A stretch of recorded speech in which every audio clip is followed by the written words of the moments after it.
আসসালামু আলাইকুম। নেক আমল করতে চান?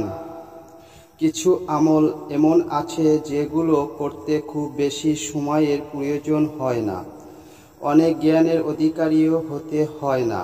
কিছু এগুলোর ফজিলত অনেক বেশি, যেগুলো বান্দার আমলনামাকে ভারী করে।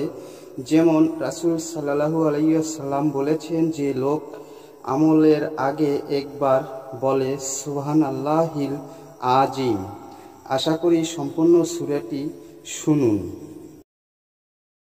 আল্লাহুম্মা সাল্লি আলা মুহাম্মাদিন ওয়া আলা আলি মুহাম্মাদ কামা সাল্লাইতা আলা ইব্রাহিমা وعلى آل إبراهيم إنك حميد مجيد اللهم بارك على محمد وعلى آل محمد كما باركت على إبراهيم وعلى آل إبراهيم